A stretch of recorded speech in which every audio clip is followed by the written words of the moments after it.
everyone, and welcome to this conversation presented by White House Custom Color. I'm Jed Toffer. Thanks for listening. You know, my wife Vicki and I have owned and operated our photography studio, V Gallery, for 20 years now. White House has been our lab for the last 16 of those years, and we could not be happier. White House is a family-run business, just like ours. If you haven't already, check them out at WHCC.com. And if you want to drop me a line, feel free to email me at jed@WHCC.com. My brother Kippy is just a year behind me. We grew up and were thick as thieves. We played together, for and against each other, fought together, for and against each other, grieved together, and even celebrated together. And no matter what the situation was, we always had each other's back. In adulthood, we've had our ups and downs. Most people that know us are aware of this. But I'm here to tell you, even though there have been times where I felt like shooting him, as my mother would say, I'd take a bullet for him right now. When I got to sit with Tom and Mario Munoz at WPPI this year, I saw the same thing in them. Like other relationships, the bond of brotherhood is one that's tough to describe if you don't already have it. But if you do, you know it when you see it. Tom and Mario exemplified brotherly love to me. I could see it in their eyes. I'm here to tell you, after spending some time in person with those boys, there's no way I'd ever think of crossing either one of them. To have a problem with one is to have a problem with the other. Or as Tom would say, to have an event with one is to have an event with the other. Whether you have a sibling or not, there's some great stuff here, friends. I hope you're all safe and sound. Stay strong and stay safe. So, you know, I would have to say that our family and me personally have really put a lot of effort into educating myself in different ways. And what I found was a similar message and a similar thread. And I think it was one of the things came from a Tony Robbins seminar that we attended in Fort Lauderdale. And it talked about a tree. And it talked about how a tree has fruits. And how much sense does it make to grab a fruit off of a tree and look at it and wonder what you can do to change that fruit if you weren't happy with how big it was or how sweet it was? Like, there's really nothing you can do to change the fruit, right? Mm-hmm. But when you really think about who we all can get broken down into three different segments. You know, our mind, our body, and our soul. Okay. And I believe that it is that the outcome of our life, the fruits of our life, are nothing but a product of our mind, body, and soul. And where the tree comes in is if you want to change the way the fruit is, you have to change three things. You either have to change how much water, how much daylight, or how much nutrients that tree is getting. Because those three elements are going to change the result of the fruit. So rather than worry about what we can do in our current circumstances and looking at, you know, where we are financially, where we are at emotionally, why don't I have the relationship that I want? Why don't I have the money that I want? Rather than look at the fruits, look at what are you strengthening your mind, body, and soul and spirit every single day, because it's a combination of the strength in all three of those areas that will result in the biggest change and outcomes in your life. And there are certain things along the way that'll help you through the times that you might not be, let's say, happy with the result or the fruit that you're getting at the moment. And it's gratitude. But, you know, for me, and I would say this is something that is Mario and I have different and similar views on certain topics, where I believe that instead of living our life and asking ourselves, why is this happening to me right now? Mm-hmm. We should ask ourselves, why is this happening for me right now? You know, why is this challenge here?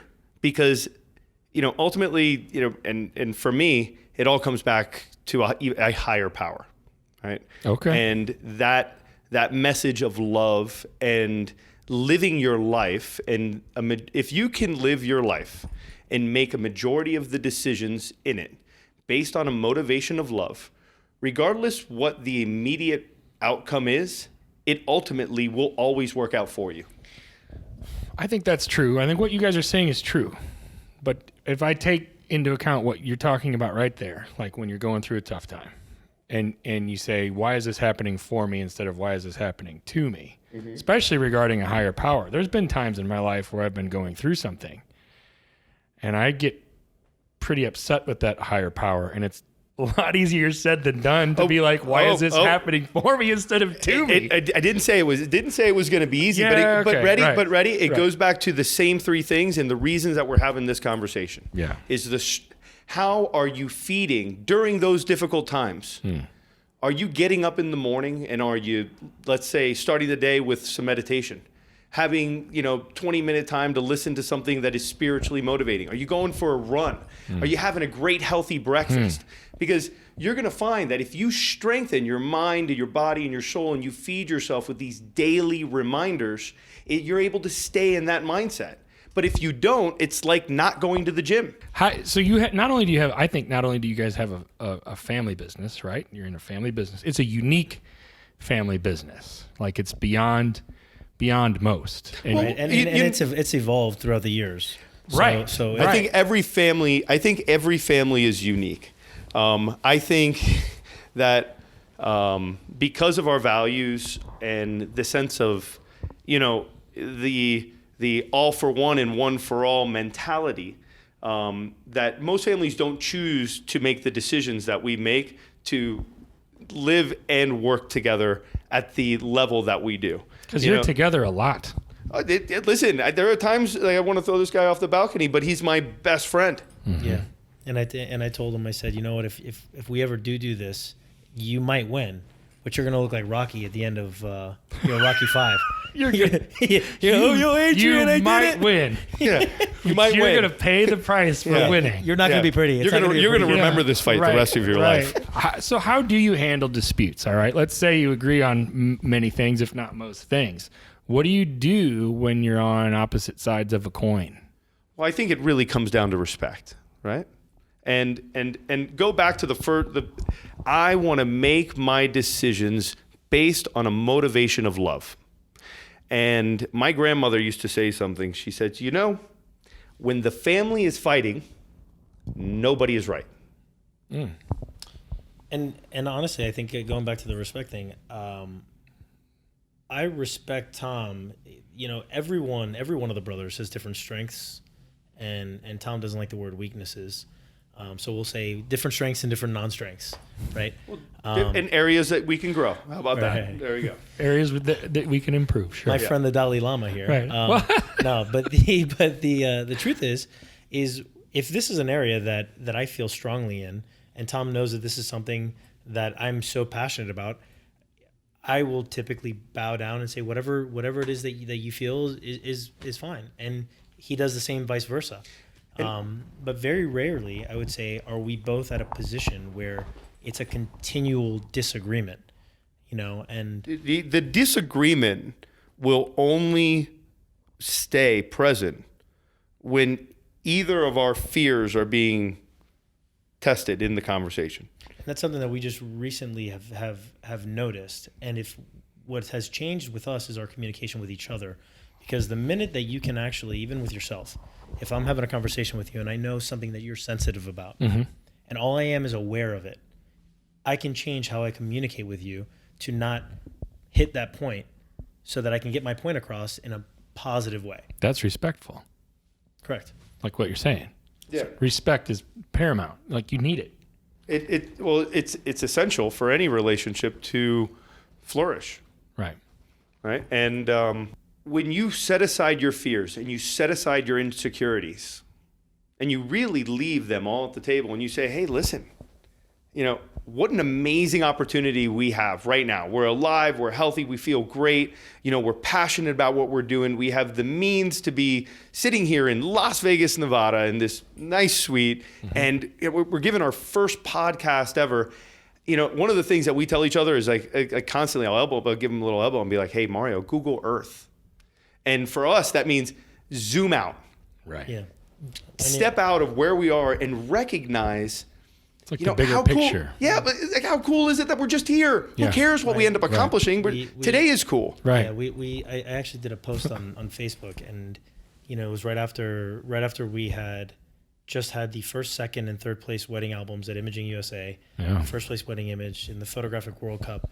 And I saw that. I posted the photos, and I sat there and I thought to myself, I'm like, our great grandfather and our grandfather have to be smiling in heaven, looking down at what their legacy has produced from coming from Cuba with nothing, from moving to Miami and going door to door. Part of the story was my grandfather, went to a cabinet shop and said that he was a cabinet maker in Cuba just to get work to be able to support his family, and it's a story that my father began going. He co-signed on my father's lease when he was 15, 16 years old. Yeah, my father graduated high school in 3 years to go into business early for himself. And my grandfather helped him open up his own studio. So he was 16 years old and he was a business owner. At 16? At 16 years old. Right. I mean, out of high school, like back in the day. He literally he took his classes in his summer in a way that he could get enough credits so he could graduate high school in 3 years, not afford to go into business on his own. Yeah. And after he met my mom, he got married at 20, had Tom and myself, and just like it was for him when we were 7 years old, we began going to weddings with my dad, assisting him, holding back then it was the Kodak backs and reloading the film. Yeah. Well, when you talk about struggles. He didn't believe in child labor laws. No, but this might be a little bit heavy, but a mentor of mine told me, he goes, Tom, you show your strength when you show your heart. And one of the things that I wasn't going to bring up at all, when you talk about challenges and how challenges in your life affect you, we lost a brother. Like there was 5 of us. So yeah, I didn't know this. Yeah. So in between Mario Marceliano, we had a brother, and his name is Robert, which is my son's middle name now. And I remember being a child and sitting down, and I had Mario and Robert next to me, and my dad was cleaning a processor rack in the back in the garage, because we did our own color printing, and he had one of the processor racks in the tub. And Robert, while we were watching cartoons, crawled over and went into the tub, but he got pinned down in the tub, and we had lost him. He was 9 months. No, I think he was closer to 18 months more. 18 months? Yeah. But he was a little baby. He was a baby. He was a baby, and I didn't even register. It didn't even register me the impact that had in my life until I got into my 20s. But even today, I was expressing to Mario this morning while we're sitting having coffee, waiting for the gym to open, right? And say, thinking back, I had a fear growing up that the reason he died was I wasn't strong enough. Oh, that it was on you. Right? And I said, isn't it interesting that if you look at people, you can almost see the areas that they like overly excel in. And it's really a response to, usually a fear. You see his biceps now? Yeah, I do. Well, I do. I've been aware. Yes. I mean, are you really saying that you think that that's a big piece? Like that those are really connected? I would say that moment in my life changed what it meant for me to be a big brother. Right. Right? Yeah. And I would say that our unity and us right here, right now, is all of effect of all of the events. Because that's another thing that, again, Mario and I think Mario's getting closer there, is I don't believe that there are problems in life. I believe that there are events. And it's our willingness to cling to or push them away that we make them a problem. Mm-hmm. So, but it is those events that has brought us to here, that has made me the person that I am, that has made him the person that he is. And it's our ability to impact others with love and sharing. And I think that's where happiness comes from. That's where productivity is. And removing ego out of the equation. our company, the family, the brothers, we also have our cousin works with us as well, and it's funny because one of the number one things in this industry, people are like, oh, how upset is your brother that you won first place? And the funny thing is there's none of that. Years ago, Tom said this in a seminar. He said, my goal is to one day be the worst photographer in our studio. Actually, I did say that in a seminar, but it's in writing. I think it was the second time I diamond. It was a long time ago at PPA, and they said, well, listen, you've won this, you've won that, you've done this. What are your next photographic goals? And in writing, I said, my next photographic goal is I want to be the worst photographer in the studio. You want to be the worst one, yeah, because you want all the rest of them to excel so much. Like that's where you're really at. See, for me, like let's look back at that big moment. Brother thing going on too. Well, but go back to that moment as a child. Yes. Like for me, like I just like everybody to be together. Yeah.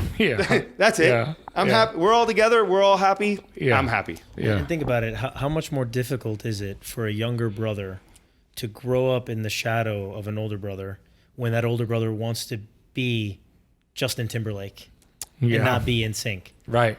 When everybody wants to be in sync, right, we lift each other up instead of lift one person caring about themselves. So and you give a lot of credit to him. Absolutely.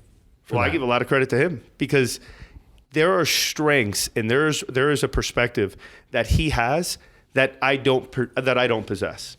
What's that? Mario, what motivates Mario? And I think in fact, I believe that even this conversation right now, the connection that we're making has a greater purpose than what we can even see right now, right? So, but what I feel is the areas that inspire him, that he wants, that or he's driven to, are the areas that I really don't care about. Right? When it comes to numbers, when it comes to the finance and the business side of what we do. Now, listen, I care about numbers. Right. I care about these things, right? Right. But how do we resolve conflict? It goes back to respect, understanding that he has strengths that I don't possess, and him being honest enough with himself to recognize in himself where he maybe would benefit from some advice. Right. So both swings both ways. It swings both ways. Right. We had so one of the things that I got a lot of experience on in business and what's excited me about business and what I would say if you were to ask me what my true inspiration in this industry would be is I'm passionate about business. Yeah. I was a finance entrepreneurship major. I love numbers. I love growth. I love inspiring people. And I had, when I went to Florida State, that's where I met my wife. And, as a sophomore, I was in a fraternity, and there was a photography company that did all of the fraternities and sororities, their social events. They're called socials, where one fraternity and a sorority would meet up at a bar, and the bar, they would sponsor, discounted drinks. And that company would go out and photograph these events and put them online and sell photos. Yeah.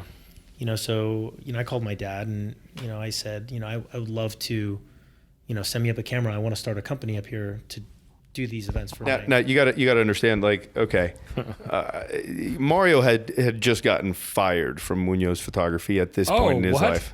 Yes. Okay. Mario was the type of assistant. Like I was 16 years old, photographing with a Hasselblad. I was doing my own weddings on the weekends. I was an entrepreneur. And he was an entrepreneur, and he was also my assigned assistant. And Mario was the type of assistant that you'd say, "Hey, hand me the wide angle," and he would look at you and say, "Why can't you just take a few steps back?" Oh, like it was like that. Yeah, it was like that. So time management, to be as effective as possible. So he's thinking, yeah, about himself. So for him to ask for a camera, right? And I'm like, what does Mario want to do with a camera? Yeah, right. Yeah. So to make a long story short, I ended up within from my sophomore year to the end of my sophomore year, how I started off with just myself photographing events. I ended up having a team of 10 photographers, and we had signed contracts for every single sorority and every single fraternity on campus, with the assistance of actually a business mentor of Tom and myself. His name was Stephen Clayton, who just recently passed away. I mean, that's another story. That's another story. But the what he did for me was teach me the real world side of business, the real world side of contracts and negotiations. And one of the things that I realized in that company was College Town Photo was, the bid day process for the sororities. They'd have 150 girls take a photo in front of their new sorority the day they got their bids. And there was 15 sororities on campus, and every girl bought those pictures. Yep. So now I'm going into my junior year now. I had sat here and had these conversations with our mentor, and he said, why don't you come up with a concept and selling on spec, create a threshold donation amount, get them to sign a contract to commit to purchasing a certain amount. X amount, right. So we did that, and it was, he asked me, what would you be happy with? I said, 60% buy, I'm thrilled. If you start doing the numbers, this isn't, we're not talking a couple $100 on a day. I mean, This is big dollars. Yeah, this is a nice car. Yeah. So as a starting junior, I sounded the horn of Gondor, and I called my brothers, my father, and they all came up to Florida State. Yeah, I'm telling you, it was real rough being asked to come up and be like, hey, can you photograph 5 sorority houses? Yeah, and one thing that blew my father. Yeah, I could do that. Yeah, all right. One thing that blew my father's mind was my model was very different than his model, which was, you have to be family. You can't hire anyone else. No one's going to care as much as you. Where I was having photographers that I was training in 15 minutes on how to go and photograph a social, and hiring a team. I was managing 25, 30 people while I was at school, going to school. How much were you motivated by wanting to show these guys that you could make it happen? Especially given the circumstances. I mean, don't you? I mean, weren't you like, I want to make my dad proud. I want to make my brother proud. I want to let them know. I want to show them that I can do this too. I think that there was probably a small part of that. I don't think that was my initial motivation. I think the initial motivation, to give you a conversation I had with my dad, is before he set up the camera the first time, he said, talk to me about your model. He goes, what are you going to charge? What's this other company charging? And I said, well, they charge $5 a 5x7. They charge $2 a 4x6. And he laughed. He goes, you're never going to make any money. Right. And I said, okay, well, maybe I'll charge the fraternity money. I'll have them pay me to shoot the event, and the quality will be better. Which, after I started to do the first event, obviously my fraternity said, yeah, we'll help you out, we'll pay. But they weren't paying the other company. Oh, right. Which was a barrier to getting the other contracts because nobody wanted to pay for the service. Sure. But I was averaging $300 to $400 in orders from each event. From each one. Doing 8 events a night with different photographers. So I was bringing in $2,400 a week, and I wasn't even photographing anymore. I was managing a team. So what's really ironic about this is when we talk about our life experiences leading to strengths and leading to mentors, and I truly believe that God has given us all these little gifts along the way, and most of these gifts are in the form of people. Yeah. And at that same time, I was in Gainesville at the University of Florida. Right. Where I actually, for the first time in my life, became inspired about photography. I met 2 photographers there, Stuart and Susan Powers. At the time, they were the highest awarded wedding photographers in the world. They were ballers. Yeah, they were ballers. Yeah, I remember them. At that time, 20. Actually, it's going to be my 20-year high school reunion this year. Yeah.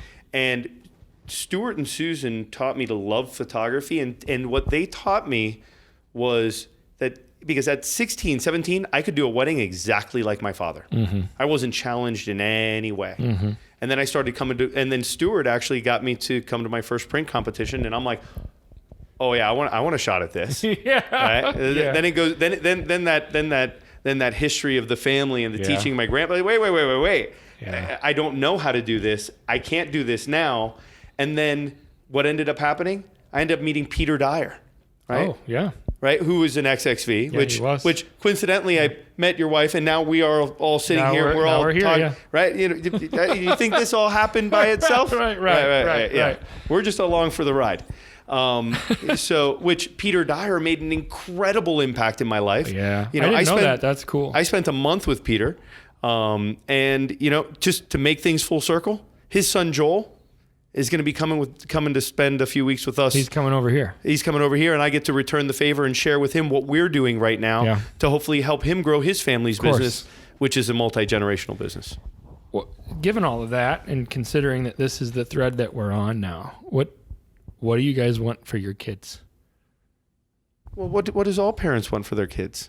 Happiness. Well, I know what I want. They want them to be happy and self-sufficient, right? Happy and able to take care of themselves. That's it. I have a son who's affected with autism, and I currently right now I get to and with thanks to my brother and my family, I leave this studio 4 days a week at 3:00. Yeah.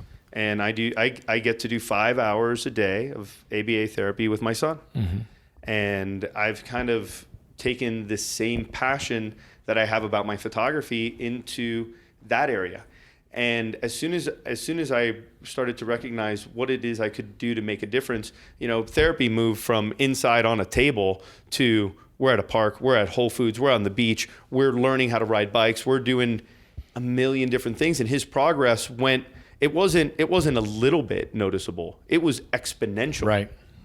And Because you put the time in. Right.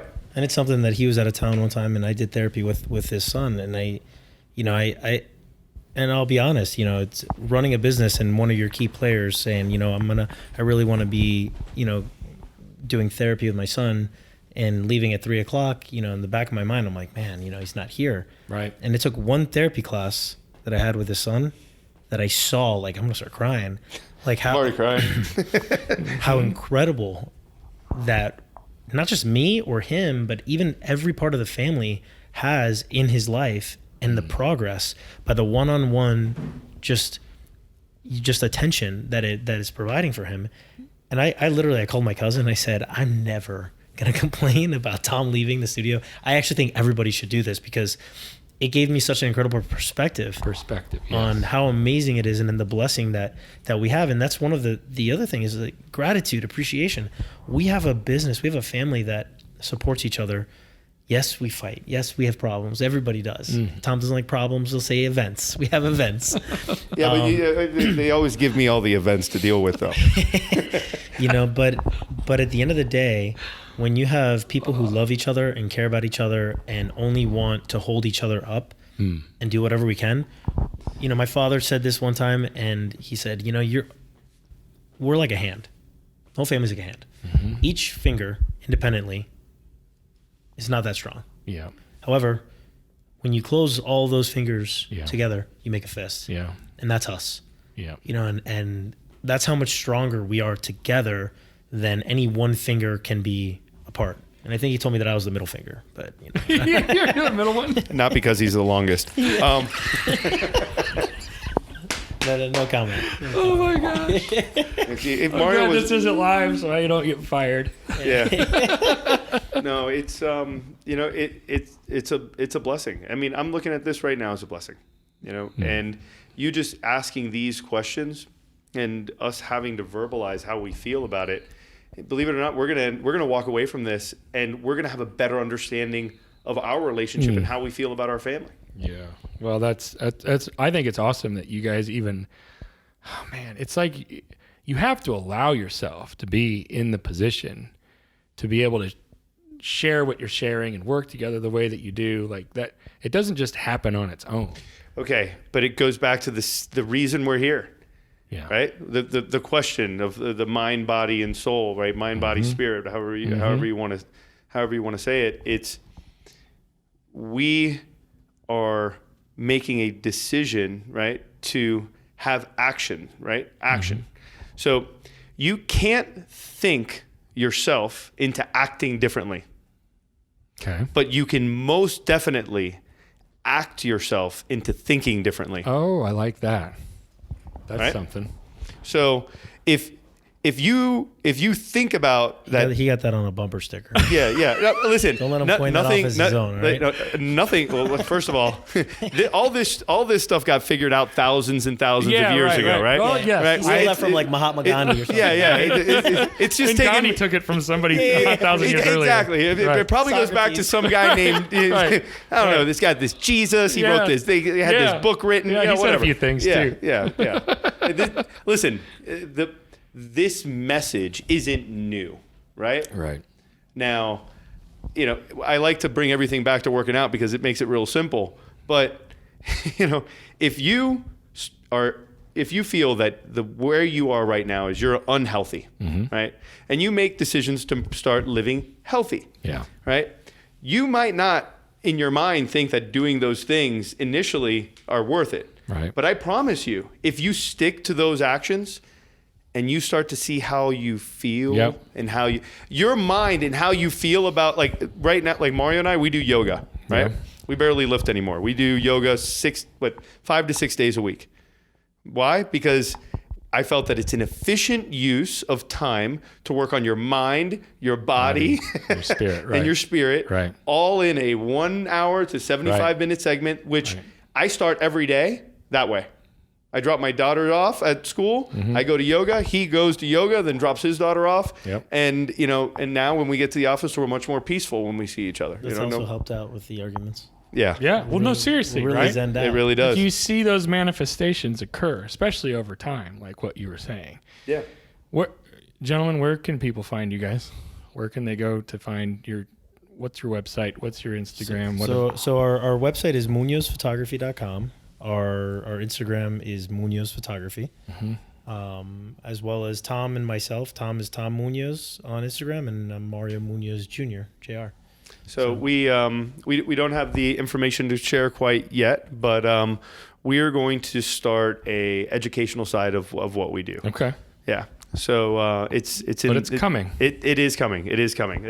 That's believe it or not, it's the next level. It's what kind of contribution can we have? What kind of effect can we have in other people's lives to help them live the life that they want to live and do it in the world of photography? Okay. Well, I'll keep my eyes open. Well, it's in the works. Thanks for joining me, gentlemen. Thank you for having us. Thank you for having us.